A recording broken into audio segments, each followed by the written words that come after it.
Boa noite, povo de Deus. Paz seja convosco.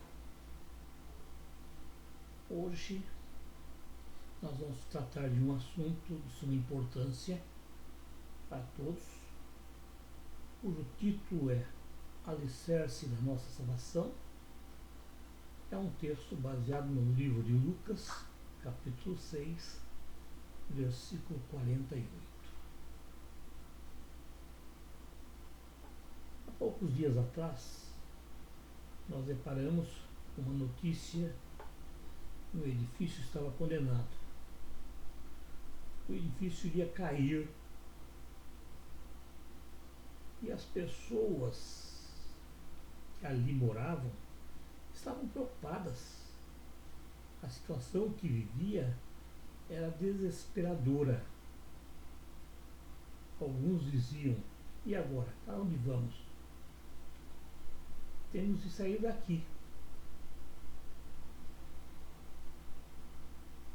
Talvez uma falha na construção ou algum problema na sua estrutura tornaram aquele edifício totalmente inseguro.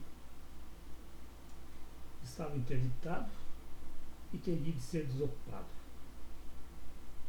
Muitas pessoas que moravam ali tinham depositado naquele apartamento todas as suas economias, toda uma vida de sacrifício, de trabalho, para ter um local onde passar os seus dias. Agora, de uma hora para outra, viram seus planos frustrados. Terão de recorrer à justiça para serem indenizados. Transtornos, aborrecimentos, eles vão ter pela frente. Mas o que isso tem a ver com o meio evangélico? Se nós olharmos esse episódio pelo lado religioso, nós podemos fazer uma analogia e deparamos então com algumas perguntas cruciais pela frente. Por exemplo, que tipo de vida nós estamos vivendo? Como é que nós estamos edificando a nossa existência nessa terra? Será que nós não estamos usando qualquer material? Será que os fundamentos, os alicerces, são realmente sólidos?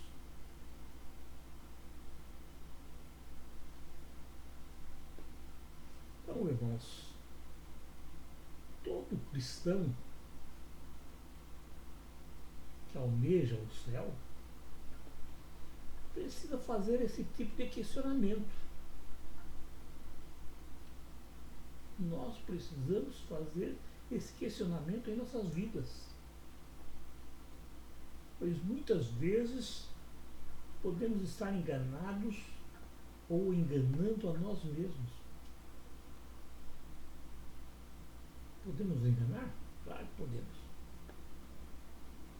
Porém, vai chegar o dia que, se a base de nossos fundamentos for frágil, ela sucumbirá.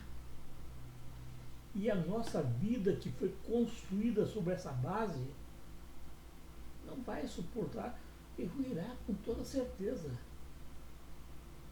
Então, que base nós estamos sendo fundamentados? Quais são os princípios de nossa formação humana? Qual é o nosso caráter? Que valores adotamos para nós e nossa família? Será que podemos perceber se o suporte utilizado é realmente resistente? Muitos problemas do nosso cotidiano acontecem por razões de não edificarmos sobre uma base sólida, tais como os casamentos desfeitos, os jovens drogados, a prostituição, a corrupção e tantos outros males que nós vemos e olhamos e vivemos todos os dias. E a nossa volta está repleta desses males. Nós podemos enganar nós mesmos. Falei isso. Mas ao Deus vivo, nós não podemos enganar. Por isso, irmãos, é necessário que, ao edificarmos, devemos edificar no único fundamento que pode nos dar uma base firme para resistirmos a todas as pressões que a vida está sujeita. E essa base tem um nome. É Cristo Jesus. Olha o que está escrito em 1 Pedro, capítulo 1, versículo 24 a 25. Seca-se a erva e cairá a sua flor. As palavras do Senhor, porém, permanecem eternamente. Nós sabemos que a Bíblia, e pela Bíblia, que todos devemos comparecer diante do tribunal de Cristo, onde serão levados em conta a nossa vida e as nossas obras. Se nós edificarmos nossa casa sobre uma rocha firme, ela suportará todas as intempéries da natureza.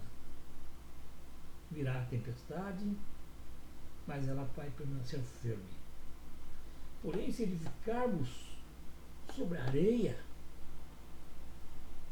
virá a tempestade e a nossa casa vai ruir.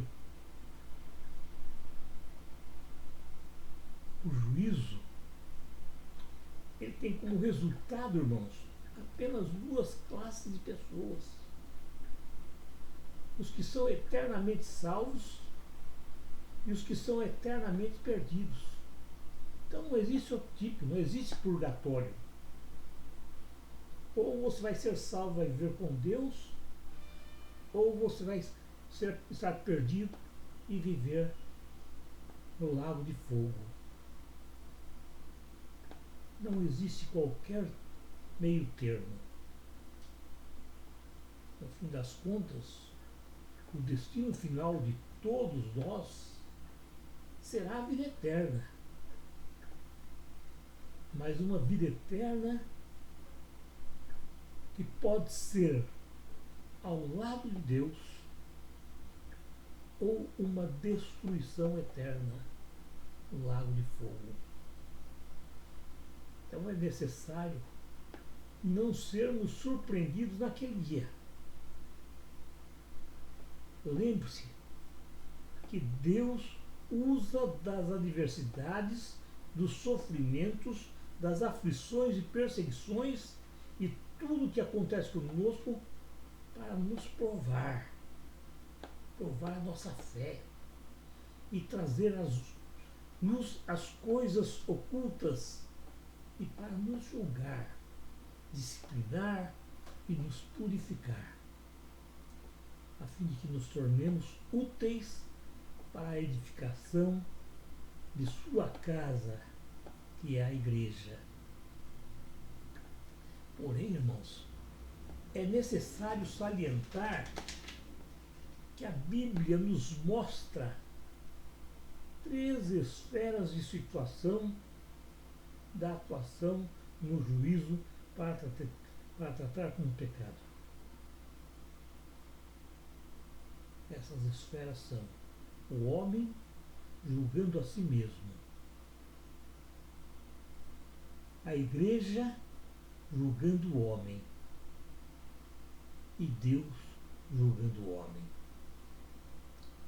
O homem julgando a si mesmo, ele precisa aprender a se julgar.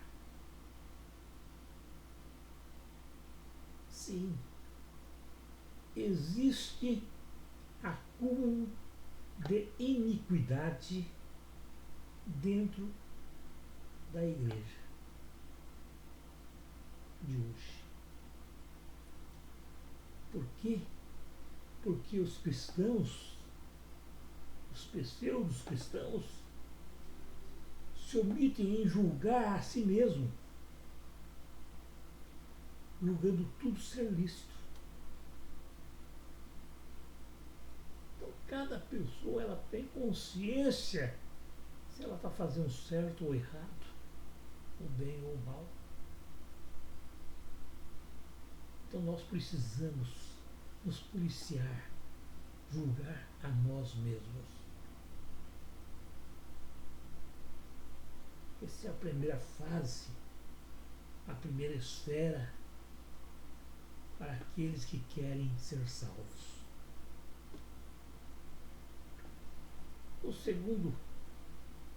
A segunda esfera é a igreja julgando o homem.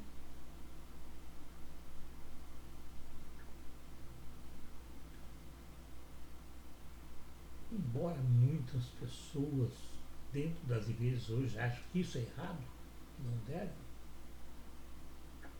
mas infelizmente a Bíblia nos diz que a igreja deve julgar o seu próprio povo. Engana-se quem diz que não devemos julgar baseado em Mateus 7:1.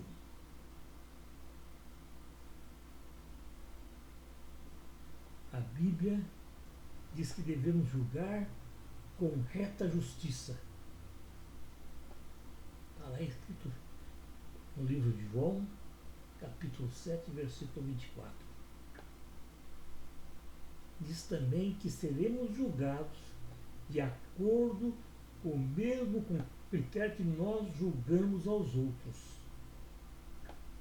Em verdade, irmãos, a Bíblia não diz que a igreja não deve julgar.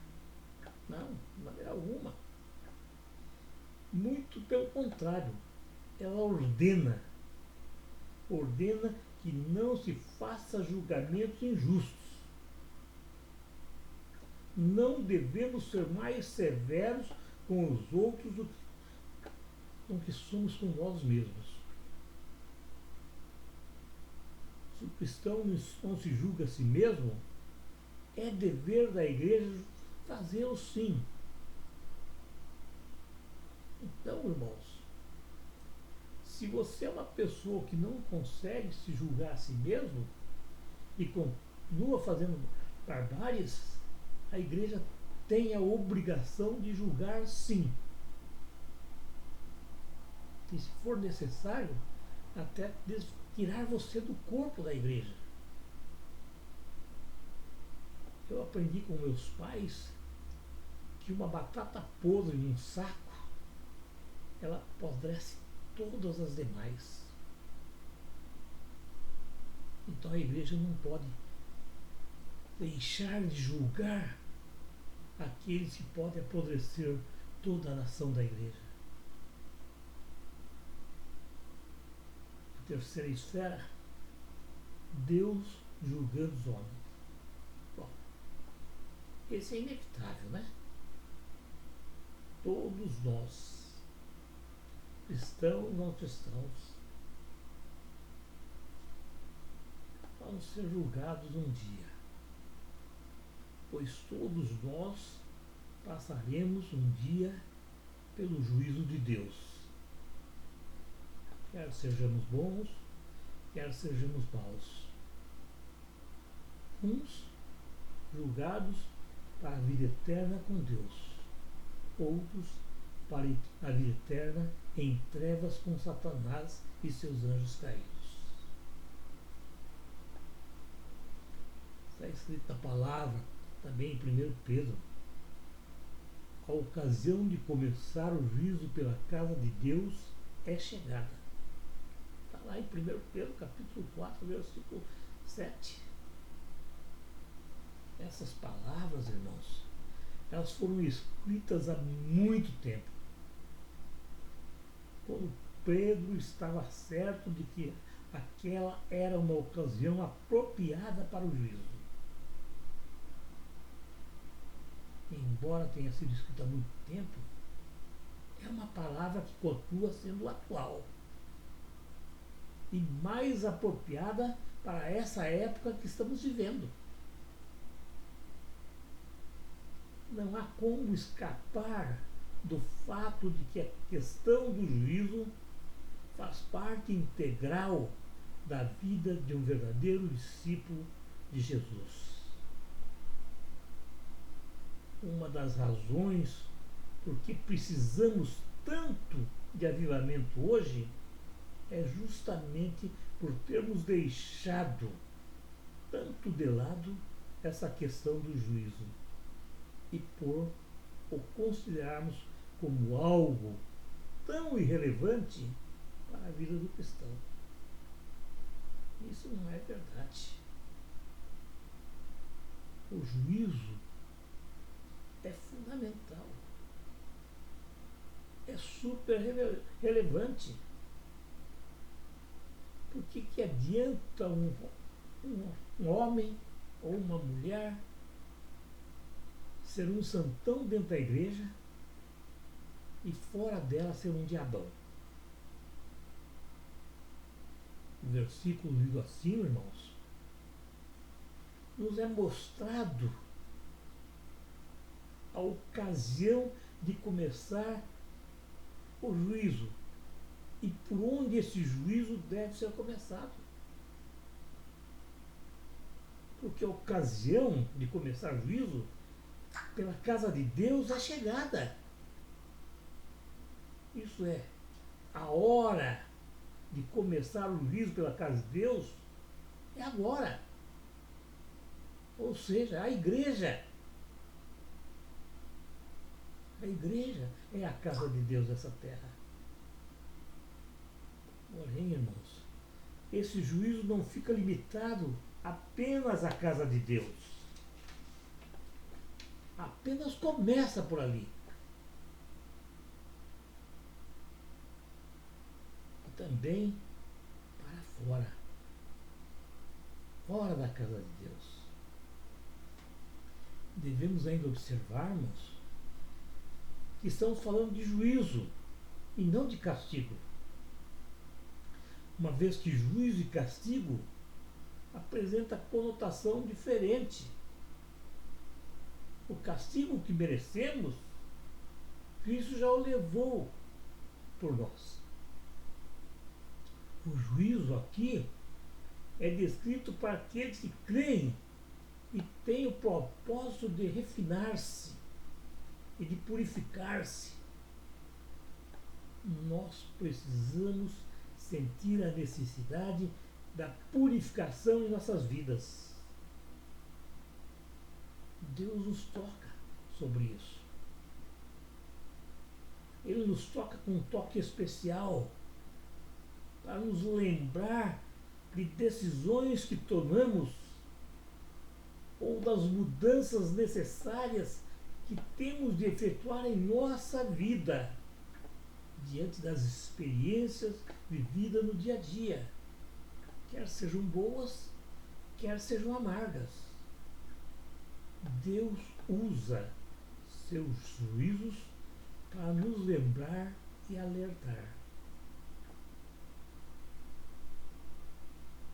É necessário que encaremos situações aparentemente negativas e como fogo sobrevier, como uma oportunidade de Deus nos provar, iluminar e, por fim, queimar as coisas inadequadas que ainda existam em nós.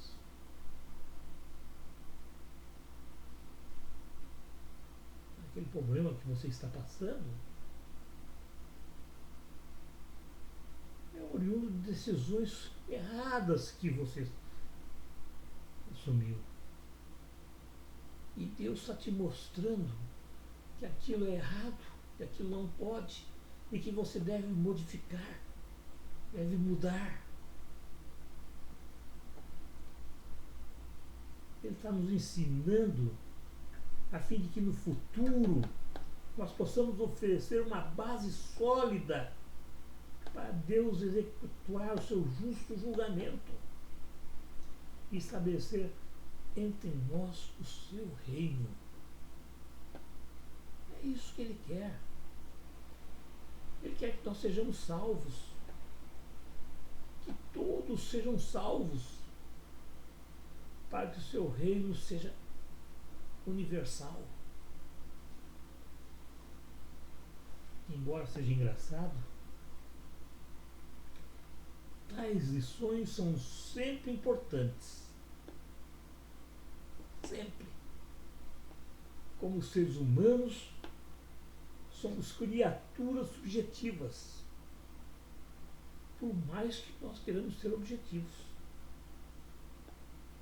Olhar as coisas honestamente, com justiça e lógica, sem noções preconceituosas, trazemos inevitavelmente nossas próprias ideias, culturas, temperamento e experiências em qualquer assunto que tratamos. Infelizmente, nós somos humanos.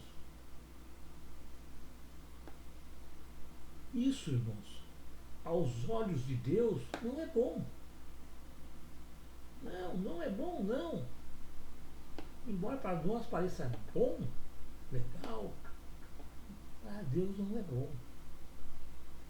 Pois o desejo de Deus é que nos sujeitemos a Ele e que dele dependamos, para que nossos caminhos sejam trilhados dentro da verdade e com isso nossos dias sejam de plena luz.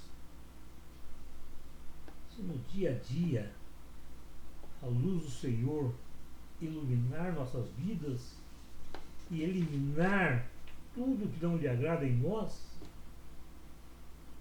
receberemos com toda certeza as bênçãos de Deus que foram prometidas aos homens. Então pense nisso. O que você está fazendo para a sua vida?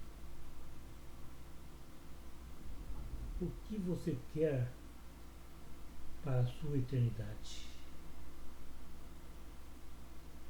Glória a Deus. Aleluia. Amém.